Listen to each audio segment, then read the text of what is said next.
What if SAMAEL, the infamous angel of death, isn't evil at all? What if the whispers of his demonic nature hide a far greater truth? Prepare to descend into the shadows as we unveil the hidden face of SAMAEL, a figure far more complex and controversial than you ever imagined.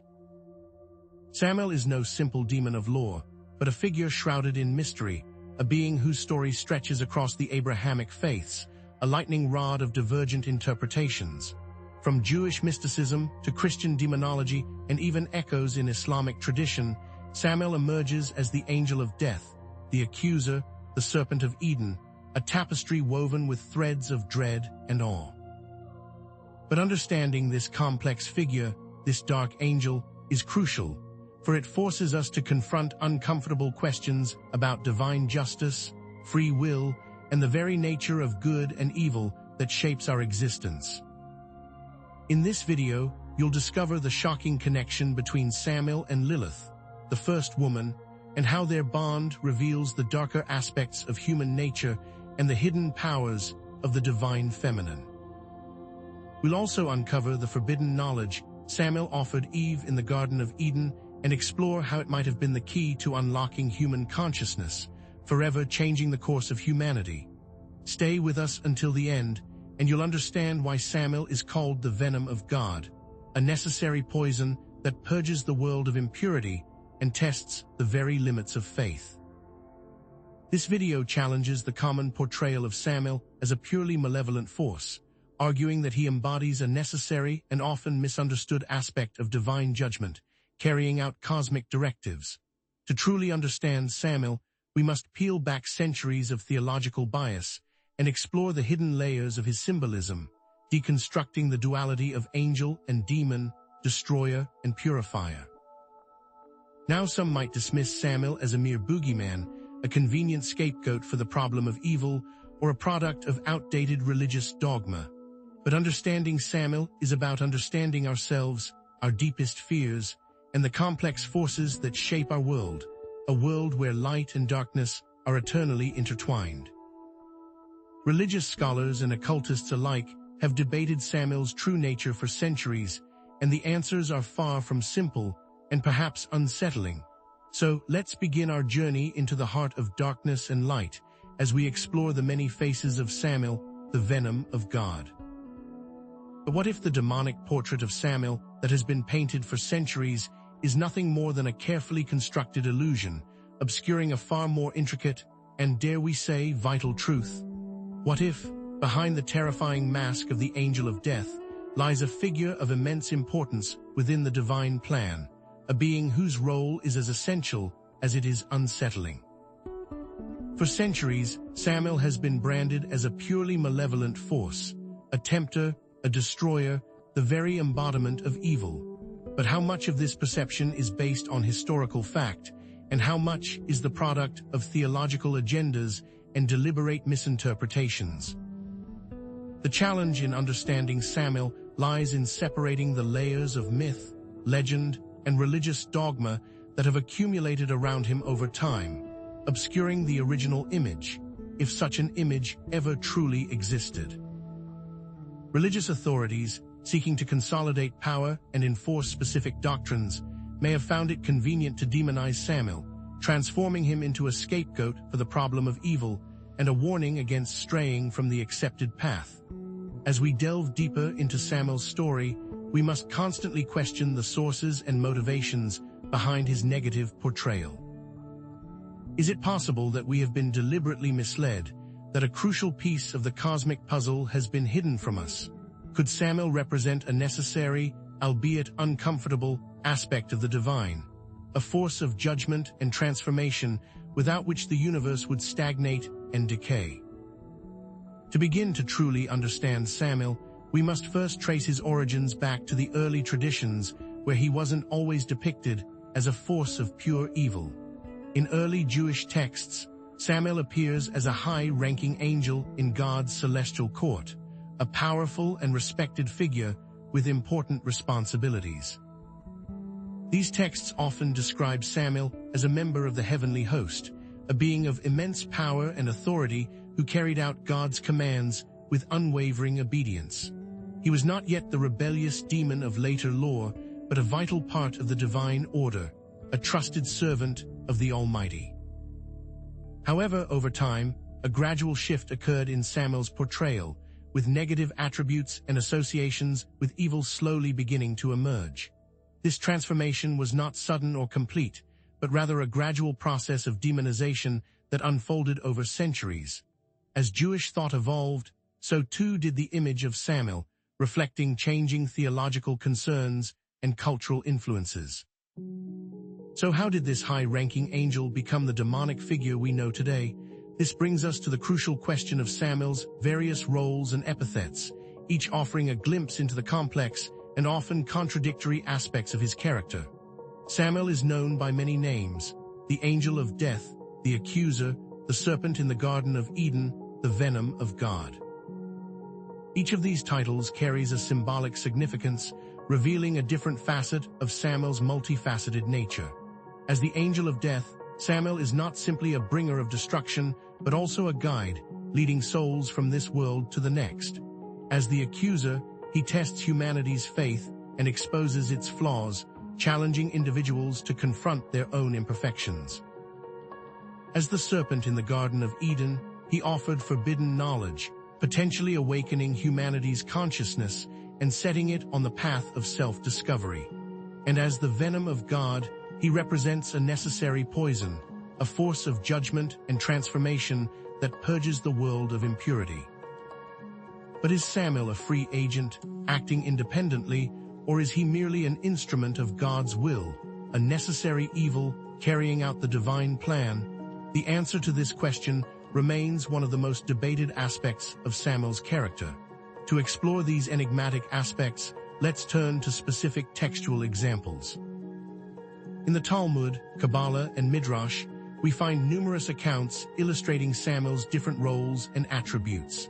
In some passages, SAMAEL is depicted as a close confidant of God, participating in the creation of the world and serving as a messenger between the divine and human realms. For example, the Zohar describes SAMAEL as one of the four archangels who stand before God's throne, a position of immense power and authority. However, other texts portray SAMAEL in a far more negative light, highlighting his rebellious nature and his role in tempting humanity. The Midrash tells the story of SAMAEL's descent into the Garden of Eden, where he seduced Eve and convinced her to eat the forbidden fruit, an act that forever altered the course of human history. Furthermore, there are accounts of SAMAEL as the angel of death, a terrifying figure who appears to the dying, delivering them to the afterlife. The Book of Life and Death describes SAMAEL as a grim reaper, cloaked in darkness and wielding a sword of fire, a chilling depiction of death's inevitable embrace. But what does the Kabbalah say about SAMAEL, and how does it reconcile these seemingly contradictory roles? The Kabbalistic interpretation of SAMAEL presents a fascinating perspective. The Kabbalah views SAMAEL as a force of imbalance and disruption, a necessary component of cosmic harmony. According to this view, SAMAEL's actions, even those that appear destructive, ultimately serve a higher purpose, catalyzing spiritual growth and transformation. The Kabbalists believe that SAMAEL's role is to test humanity's faith, to challenge our beliefs, and to force us to confront our own inner darkness. By overcoming these challenges, we can achieve a deeper understanding of ourselves and the divine, ascending to higher levels of spiritual awareness. However, this raises a fundamental question. If SAMAEL is ultimately serving a divine purpose, why is he so often depicted as a purely malevolent force? Could it be that we have misunderstood his role, projecting our own fears and prejudices onto this complex and enigmatic figure? This leads us to the question of SAMAEL's connection to Lilith, the first wife of Adam. What is the connection between SAMAEL and Lilith, and how does their union reveal deeper truths about the nature of good and evil? Some Kabbalistic texts describe SAMAEL and Lilith as a divine pairing, a union of opposing forces that represents the balance between masculine and feminine energies. SAMAEL, the fiery angel of death, and Lilith, the rebellious she-demon, together embody the raw, untamed forces of creation and destruction. Their connection challenges traditional notions of morality and sexuality, suggesting that even the darkest aspects of human nature can have a place within the divine order. Could their relationship hold a key to unlocking the hidden mysteries of the Kabbalah? But are these esoteric interpretations merely fanciful speculation, or do they reveal a deeper truth about SAMAEL's nature? It's important to acknowledge that the traditional interpretation of SAMAEL paints a far different picture, one of pure malevolence. Many religious authorities and scholars maintain a negative view of SAMAEL, pointing to specific passages in the Bible and other religious texts that depict him as the embodiment of evil and the enemy of God. These interpretations often emphasize SAMAEL's role in tempting Eve, his association with death and destruction, and his constant opposition to the divine will. The Book of Revelation describes Satan, often associated with SAMAEL, as the great dragon, that old serpent, called the devil and Satan, which deceiveth the whole world. Why does this negative view of SAMAEL persist, and what are its origins? The answer, in part, lies in the power of fear and moral judgment to shape religious beliefs. By demonizing SAMAEL, religious authorities could reinforce their own authority and discourage dissent. However, does this mean that the negative view of SAMAEL is entirely without merit, or is there some truth to the traditional interpretation? Despite these counterarguments, it is clear that SAMAEL's true nature is far more complex and nuanced than traditional demonological depictions suggest.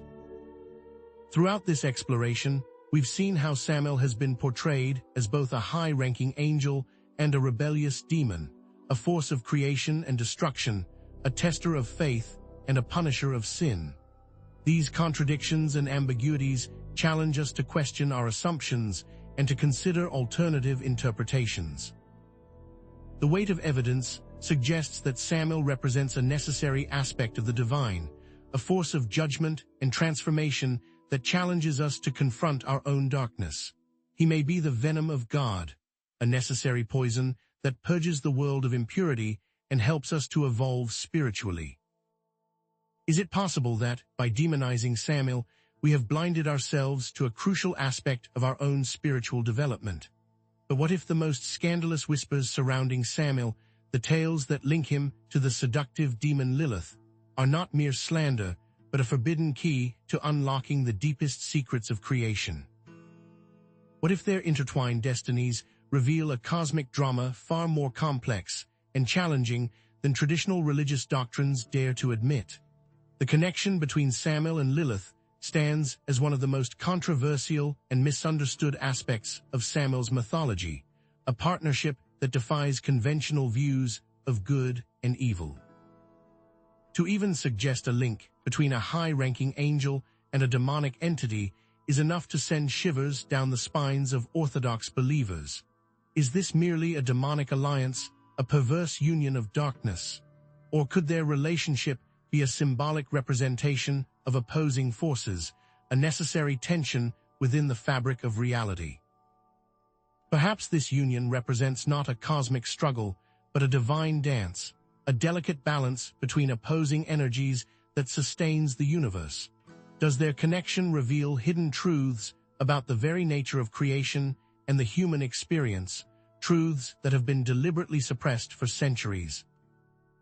To understand the significance of this controversial pairing, we must first delve into the shadowy origins of Lilith, tracing her path from ancient Mesopotamian nightmares to her emergence as a figure of both terror and fascination in Jewish folklore.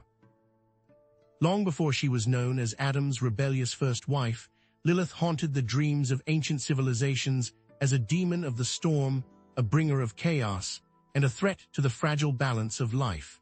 Mesopotamian cultures feared her as Lamashtu, a monstrous figure who preyed upon pregnant women and infants, a primal fear made manifest in the darkness of night. It was in Jewish folklore that Lilith truly took form, becoming the first wife of Adam, a woman who refused to submit to patriarchal dominance and demanded equality. According to legend, Lilith rebelled against Adam's authority, refusing to lie beneath him during intercourse, asserting her right to be his equal. Enraged by her defiance, Adam prayed to God, and Lilith fled the Garden of Eden, vowing revenge on Adam and all his descendants. But what does Lilith's rebellion truly signify? Is she merely a demonic figure of seduction and destruction, or does she represent something far more profound, a feminist symbol of independence, a rejection of patriarchal norms, and a celebration of female sexual freedom? This brings us to the core concept of the union between SAMAEL and Lilith, a concept that challenges the very foundations of traditional morality and spirituality. Within Kabbalistic tradition, SAMAEL and Lilith's union is not viewed as a purely negative event, but rather as a necessary balance within the Sephirotic tree, representing the forces of judgment and severity. They embody the dark side of the divine, the forces that challenge, test, and ultimately refine humanity. SAMAEL, the fiery angel of death, represents the active masculine principle, while Lilith, the rebellious she-demon, embodies the passive, receptive feminine energy. Their union symbolizes the merging of these opposing energies, a reconciliation of masculine and feminine principles that is essential for cosmic harmony. But this is where it becomes controversial. Is it possible to embrace the symbolism of their union without romanticizing the demonic or succumbing to the dangers of misinterpretation? Their relationship is not necessarily a model for human relationships, but rather a symbolic representation of cosmic forces, a mirror reflecting the hidden aspects of ourselves and the world around us. To truly grasp the complex nature of this union, we must turn to the Kabbalistic texts themselves, delving into passages that describe the interactions and relationship between SAMAEL and Lilith. Texts such as the Zohar and the writings of Isaac Luria offer tantalizing glimpses into their intertwined destinies, depicting them as partners in the creation of demonic entities, collaborators in the temptation of humans, and disruptors of the divine order. In some accounts, SAMAEL and Lilith work together to seduce people into sin and rebellion, whispering temptations into their ears and leading them astray from the path of righteousness. The Zohar describes Lilith as the eternal prostitute who flies through the night, seducing men in their dreams and birthing demonic children. SAMAEL, in turn, is depicted as her consort, the serpent who whispers lies and sows discord in the hearts of humanity. But it's not all so simple. Consider the symbolic imagery associated with their union: the serpent, the apple, and the dark side of the moon. The serpent represents hidden knowledge and temptation, the apple symbolizes forbidden fruit and the loss of innocence, and the dark side of the moon embodies the darker aspects of human nature. These symbols are understood by those few initiates who understand Kabbalah to have esoteric significance and should not be taken literally. What then is the symbolic meaning of SAMAEL and Lilith's union?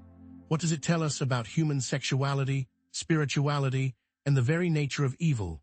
Their relationship challenges traditional notions of morality and the divine feminine, suggesting that even the darkest aspects of human nature can have a place within the divine order. Perhaps their union represents a necessary aspect of the divine, a force of disruption and transformation that challenges us to confront our own inner darkness and embrace the complexities of the human experience. By daring to explore the forbidden realms of sexuality and spirituality, we can gain a deeper understanding of ourselves and the universe. Their story connects to broader themes of free will, temptation, and the search for hidden knowledge, prompting us to question our assumptions and explore the unknown. Could it be that evil is not simply a force to be feared and avoided, but rather a necessary catalyst for spiritual growth and evolution? This brings us to the next crucial question. What role did SAMAEL play in the temptation of Eve? Was he acting alone in the Garden of Eden, or was he influenced by Lilith's rebellious spirit? Was the serpent merely a tool in their cosmic game? Perhaps SAMAEL's temptation of Eve was a collaborative effort, with Lilith providing the knowledge and SAMAEL acting as the messenger, delivering the forbidden fruit and whispering temptations into Eve's ear? What if Lilith was the true mastermind behind the fall of humanity, using SAMAEL as her instrument to achieve her own rebellious goals? As we delve deeper into the esoteric interpretations of the Garden of Eden story, we begin to challenge traditional views of sin and redemption. Could the apple represent hidden knowledge and spiritual awakening, not simply disobedience? What shocking insight might come next? Now, before we delve deeper into these esoteric interpretations, it's essential to acknowledge the traditional view of Lilith as a purely evil figure, a demonic seductress who threatens men and children.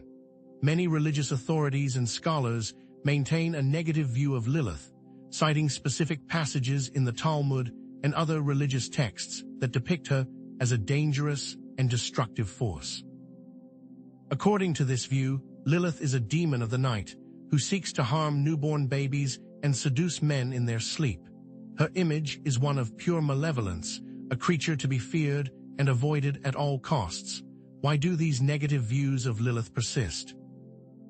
Fear and misogyny have played a significant role in shaping her traditional image, transforming her into a scapegoat for male anxieties and a symbol of female wickedness. Is it safe to assume that the esoteric views are without merit, despite their blatant clash with historical condemnation of Lilith as evil? Despite these persistent and fearful traditional interpretations, the relationship between SAMAEL and Lilith challenges traditional notions of morality and spirituality, suggesting that their union represents a force beyond good and evil. Throughout our exploration, we have encountered contradictory images of SAMAEL and Lilith, as both divine and demonic, as creators and destroyers, as tempters and testers. To gain a more complete and accurate understanding of their roles in religious and occult traditions, we must examine their story from multiple perspectives, acknowledging both the positive and negative aspects of their characters. The story of SAMAEL and Lilith ultimately represents a necessary aspect of the divine, a force of disruption and transformation that challenges us to confront our own darkness and embrace the complexities of the human experience. Could it be that SAMAEL and Lilith's union holds a key to unlocking hidden truths about the very nature of creation and the universe, truths that have been deliberately suppressed for centuries? But we're just scratching the surface of SAMAEL's influence, and what we'll discover next is even more shocking. But what if the well-trodden narrative of the Garden of Eden, that cornerstone of Western religious thought, is not as straightforward as we've been led to believe? What if the serpent, often demonized as a symbol of pure evil and associated with SAMAEL, was not merely a tempter, but something far more complex, a catalyst for humanity's awakening?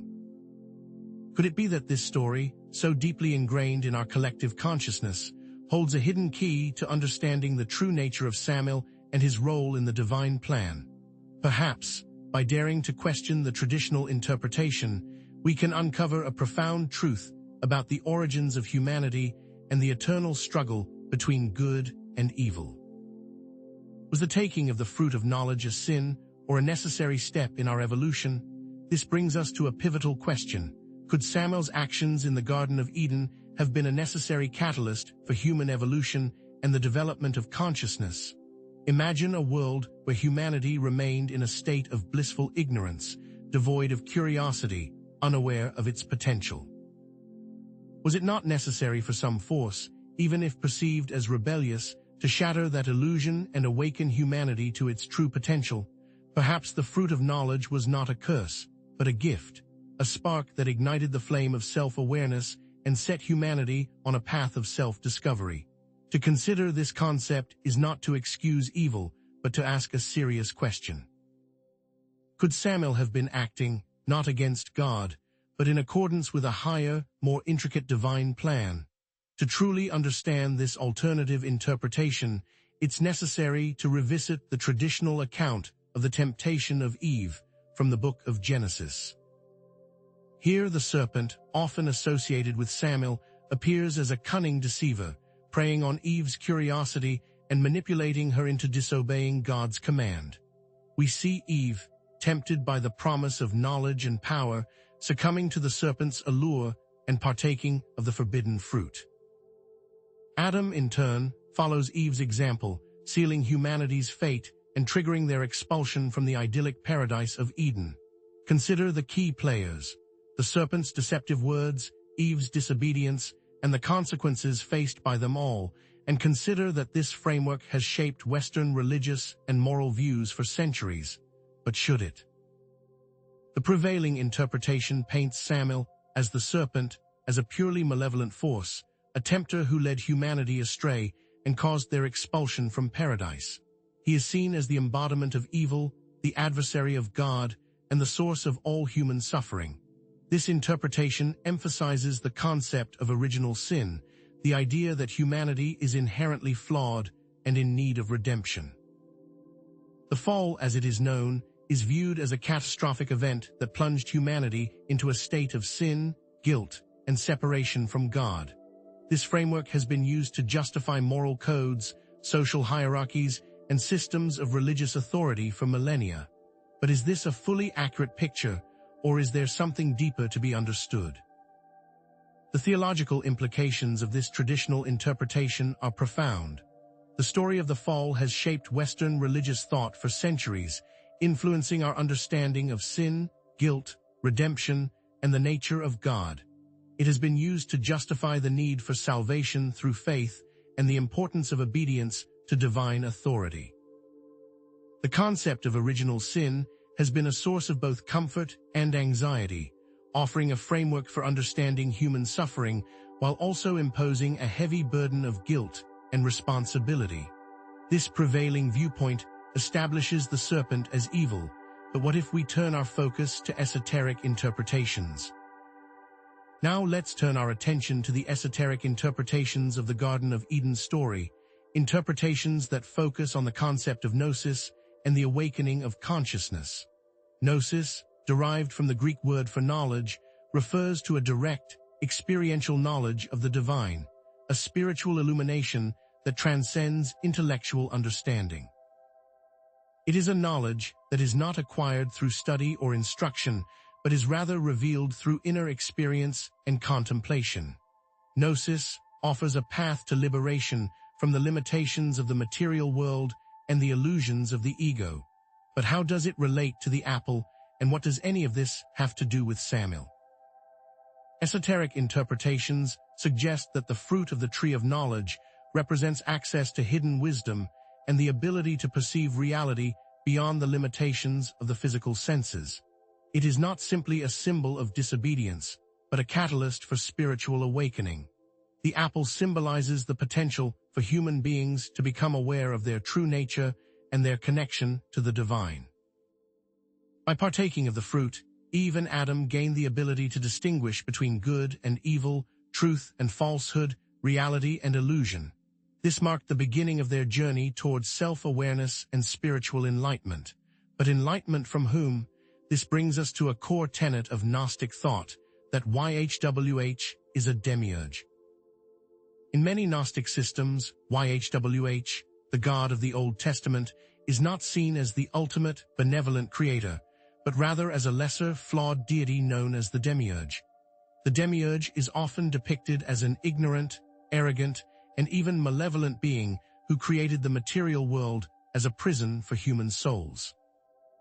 According to this view, SAMAEL, as the serpent, was acting as an agent of the true God, seeking to liberate humanity from the demiurge's control by offering them the fruit of knowledge. The serpent's actions were therefore not a betrayal of God, but a courageous act of defiance against a false and oppressive authority. This is a complete reversal of the traditional story, so what proof can we find of this? To support this interpretation, examples can be found in Gnostic texts and Kabbalistic traditions that support the idea of SAMAEL as a bringer of knowledge and a catalyst for spiritual awakening. These texts often depict the serpent as a symbol of wisdom and transformation, not simply a symbol of evil. They emphasize the importance of seeking hidden knowledge and challenging established beliefs in order to attain spiritual enlightenment. Passages from the Apocryphon of John and the Gospel of Philip describe the serpent as a divine being who assisted humanity in breaking free from the demiurge's control. These texts suggest that SAMAEL's actions were motivated by a desire to help humanity realize its true potential and return to its divine origins. But it is not only texts. Symbolism also plays a huge role. Consider the symbolic interpretations of the apple, the serpent, and the other elements of the Garden of Eden story. The apple, as we've discussed, represents hidden knowledge and the potential for spiritual awakening. The serpent, in addition to being a symbol of wisdom, also represents Kundalini energy, the life force that resides at the base of the spine and can be awakened through spiritual practices such as yoga and meditation. The awakening of Kundalini is said to lead to profound spiritual insights and a transformation of consciousness.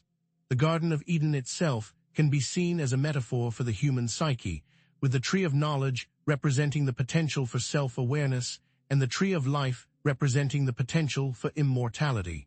With this in mind, what does the Ouroboros tell us? Another symbol to consider is the Ouroboros, an ancient symbol depicting a serpent or dragon eating its own tail. The Ouroboros represents the cyclical nature of life, death, and rebirth, as well as the interconnectedness of all things. It symbolizes the process of continuous transformation and the eternal return to the source. In the context of the Garden of Eden story, the Ouroboros can be seen as a symbol of humanity's potential for spiritual evolution, the ability to continuously learn, grow, and transform oneself through the acquisition of knowledge and the challenging of established beliefs. But if SAMAEL helped humanity by liberating us from ignorance, does that make him a hero? Analyzing this alternative interpretation suggests that SAMAEL's role in the Garden of Eden was not to condemn humanity, but to liberate them from ignorance and awaken their spiritual potential. He acted as a divine rebel, challenging the authority of the demiurge and paving the way for human evolution. His actions were not motivated by malice, but by a desire to help humanity realize its true potential and break free from the limitations of the material world. Consider the implications of this. If SAMAEL was indeed a liberator, then the traditional view of him as a purely evil figure is fundamentally flawed. Was SAMAEL, in effect, simply a hero? This interpretation connects to broader themes of seeking hidden knowledge, challenging authority, and embracing one's own spiritual path. It suggests that the pursuit of truth often requires questioning established beliefs and venturing into the unknown. It encourages us to think for ourselves, to challenge the status quo, and to seek out our own direct experience of the divine. The concept of spiritual liberation is central to this interpretation. It suggests that humanity is not inherently flawed or in need of redemption, but rather possesses the potential for self-realization and spiritual enlightenment. The path to liberation involves breaking free from the chains of ignorance, fear, and dogma, and embracing the freedom to explore one's own inner world and connect with the divine on one's own terms. But isn't there a danger in all this? However, this is where it becomes essential to acknowledge the traditional religious condemnation of viewing SAMAEL's actions in the Garden of Eden as positive or necessary. From an orthodox perspective, this interpretation undermines the concept of original sin and the need for redemption through faith. It challenges the authority of religious institutions and the validity of traditional doctrines. It suggests that humanity is capable of achieving spiritual enlightenment without the need for divine intervention or the guidance of religious leaders. Therefore, it should be shunned at all costs, according to traditionalists. But what supports their argument? Many religious authorities and scholars maintain a negative view of SAMAEL, citing specific passages and interpretations that support the idea of him as a purely malevolent force. They point to the devastating consequences of the fall, the suffering and death that have plagued humanity since the expulsion from Eden. They argue that SAMAEL's actions led to the corruption of human nature and the separation of humanity from God. This interpretation emphasizes the importance of obedience to divine authority and the need for redemption through faith and repentance. It also warns against the dangers of seeking forbidden knowledge and challenging established beliefs. But could it be that orthodoxy simply fears change? Exploring the Gnostic view that SAMAEL was actually liberating humanity from a demiurge is considered heresy by many, and it is essential to understand why many condemn its teachings. The Gnostic perspective often involves a radical reinterpretation of traditional religious narratives, challenging core beliefs and questioning the authority of religious institutions. This can be seen as a threat to the established order and a dangerous path that leads to spiritual confusion and moral relativism. The potential for moral relativism and the justification of evil actions is a serious concern for many religious authorities. If SAMAEL's actions are seen as positive, does that mean that any act of rebellion or disobedience can be justified in the name of spiritual liberation? Is it not important to have checks and balances? Despite these counterarguments, SAMAEL's role in the Garden of Eden remains complex and multifaceted, encompassing both the traditional view of him as a tempter and the esoteric view of him as a catalyst for evolution. The various interpretations of SAMAEL's actions highlight the contradictions and ambiguities inherent in the story of the fall. Was he a force for evil, leading humanity astray and causing their separation from God?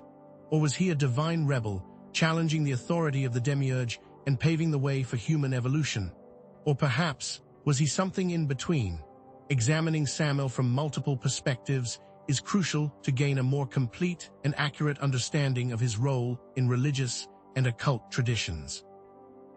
This requires considering both the potential dangers and the potential benefits of seeking hidden knowledge and challenging authority. It involves acknowledging the limitations of human understanding and the inherent complexities of the divine plan. It necessitates a willingness to embrace ambiguity and to accept that there may be no easy answers to the questions that surround SAMAEL and his role in the Garden of Eden. But what is the ultimate result? Ultimately, SAMAEL's role in the Garden of Eden is a mirror reflecting the complexities of the human condition, the struggle between good and evil, and the ongoing search for truth and meaning. He may be a symbol of the potential for both destruction and creation, temptation and liberation. Understanding him requires embracing the inherent contradictions of life. So, as you consider the dual and opposing views of SAMAEL, is it possible that he is neither good nor evil, but something else entirely? And if SAMAEL is a force of liberation, what does that mean for our understanding of divine justice, a concept we'll explore next? But what if SAMAEL's traditionally vilified image obscures a far more complex truth? What if his actions, often interpreted as purely malevolent, are actually part of a divine plan, a necessary component of cosmic balance? This reinterpretation of SAMAEL as a force of divine justice is a radical departure from established views, challenging our very understanding of good and evil.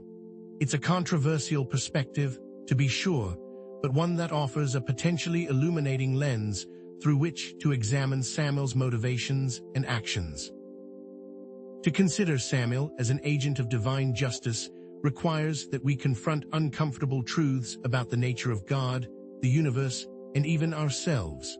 If SAMAEL embodies divine wrath, what does that tell us about the nature of divine justice itself? Is it always gentle and merciful, or does it sometimes require harsh and unforgiving measures? To understand this, it's important to remember that divine justice, as depicted in many religious traditions, often operates on a scale far beyond human comprehension. What appears cruel or senseless from our limited perspective may, in fact, serve a higher purpose within the grand tapestry of cosmic order. Divine justice may not always align with our notions of fairness and compassion, but is it fair to limit the divine to human standards? Historically, many religious traditions feature figures who served as divine executioners, tasked with enforcing God's will through violence and destruction. Consider the avenging angels in the Old Testament, those celestial beings who carried out God's judgments against the enemies of Israel. When the Hebrews turned to idol worship or defied the word of God, they were punished by plague, famine, or military defeat at the hands of forces seen as instruments of divine will. Recall the story of Sodom and Gomorrah, where angels rained fire and brimstone upon the cities, obliterating them for their wickedness. These acts, while horrific in their scale, were seen as necessary to cleanse the world of corruption and restore cosmic balance. But were these angels seen as heroes? These figures, while serving a divine purpose, were often feared and reviled. Executioners, even those carrying out the law, were often considered ritually impure, separated from the rest of society. Their actions, though deemed necessary, were seen as a stain, a mark of the violence they inflicted. Even among the angels, some were considered fallen or corrupted by their association with destruction. The paradox is clear. To uphold divine law, one must sometimes engage in acts that are, by human standards, morally reprehensible. The question becomes, is SAMAEL an angel who fell, or an angel who was simply assigned to a difficult task? What then is SAMAEL's role as an agent of divine justice? In essence, his actions can be seen as a necessary part of maintaining cosmic balance and enforcing God's laws.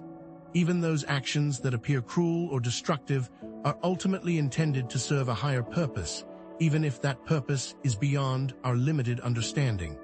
Think of SAMAEL as a cosmic surgeon, cutting away the diseased tissue to save the body, inflicting pain to heal. This perspective does not excuse or condone evil, but it does offer a framework for understanding how seemingly negative actions can contribute to a greater good. What qualities make SAMAEL suited for this role? His immense power, his unwavering obedience to God's will, and his capacity for ruthlessness all contribute to his effectiveness as an enforcer of divine law. His association with the venom of God reflects his ability to inflict pain and suffering on those who deserve it, delivering divine punishment with unwavering precision. But consider this: would an angel of pure mercy be capable of carrying out such harsh judgments? It requires a being of immense strength and resolve, one who can set aside personal feelings and carry out the divine will, no matter how difficult or unpleasant the task may be. However, it's important to acknowledge the limitations of this interpretation. Seeing SAMAEL solely as an enforcer doesn't fully explain all of his actions or account for the complexity of his character. SAMAEL is also associated with temptation, deception, and even rebellion. To truly understand him, we must consider the Kabbalistic tree of life, where SAMAEL is often associated with the Sephira of Jebura, representing divine justice, strength, and severity.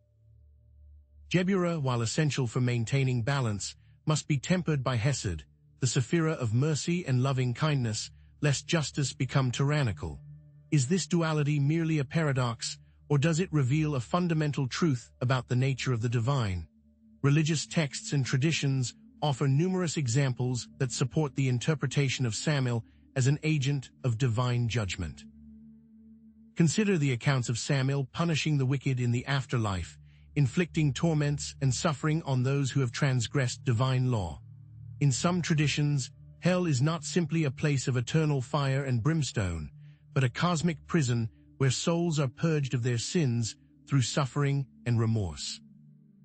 SAMAEL, in this context, acts as a warden, ensuring that divine justice is served and that the wicked receive their due punishment. Yet, this is not the only role he plays. Consider, too, the accounts of SAMAEL testing the righteous, challenging their faith, and pushing them to their limits in order to prove their worthiness. The story of Job, in which SAMAEL inflicts unimaginable suffering upon a righteous man, serves as a powerful example. SAMAEL tempts Job, strips him of his possessions, and even takes the lives of his children, all in an attempt to break his faith. Yet, Job remains steadfast, refusing to curse God despite his suffering. In the end, Job's unwavering devotion is rewarded, proving that even in the face of unimaginable hardship, faith can endure. But did SAMAEL, in a way, create a stronger, more faithful Job? There are also specific instances where SAMAEL inflicts plagues or catastrophes upon humanity, events often seen as acts of divine retribution for sin and wickedness. In times of great moral decay, some traditions hold that SAMAEL is unleashed upon the world, bringing about natural disasters, disease, and war. These events, while devastating, are seen as necessary to cleanse the world of corruption and remind humanity of the consequences of straying from the path of righteousness. The destruction of the Tower of Babel, the Great Flood, and even the Black Death have been attributed to SAMAEL's wrath, serving as stark reminders of the power of divine judgment.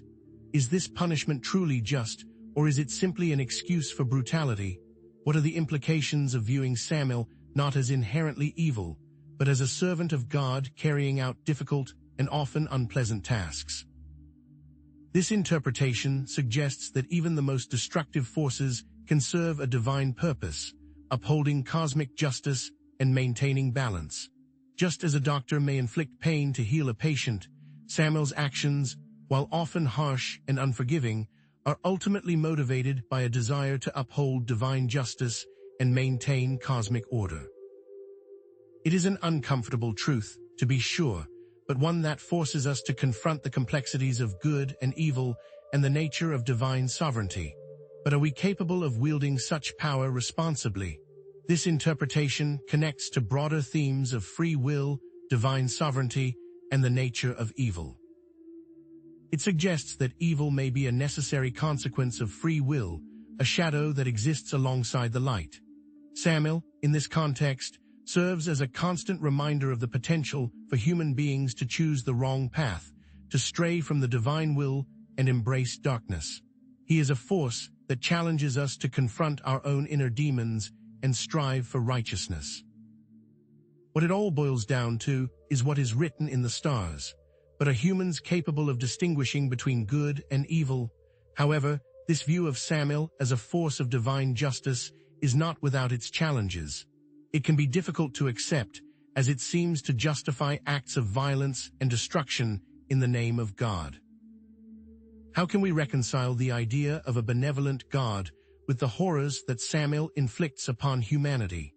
The ethical implications of attributing harmful actions to divine will are significant, and the potential for this view to be used to justify atrocities is a real concern. Many find this interpretation morally repugnant, citing the potential for it to lead to religious extremism and the justification of harmful actions. If SAMAEL is seen as a tool for divine justice, who decides what constitutes justice? How can we prevent this view from being misused to rationalize violence against those who are deemed enemies of God? The potential for abuse is clear, and it is essential to approach this interpretation with caution and a strong ethical framework. As such, this view remains contentious, even within esoteric circles. Despite these counterarguments, SAMAEL remains a multifaceted figure, encompassing both the traditional view of him as a force of evil and the alternative view of him as a force of divine justice.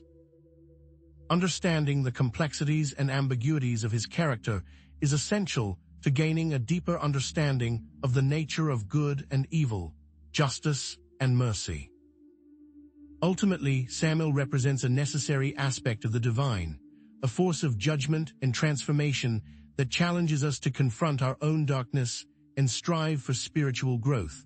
But this understanding must be approached with caution and a strong ethical framework. SAMAEL may be a mirror reflecting the complexities of the human condition, the struggle between opposing forces, and the ongoing search for meaning and purpose in a world filled with both light and shadow. His story challenges us to embrace paradox, to accept that good and evil are often intertwined, and to seek a deeper understanding of the forces that shape our world. With this knowledge, what does the venom of God truly represent, and how does it relate to SAMAEL's complex and multifaceted character? A question we will explore next.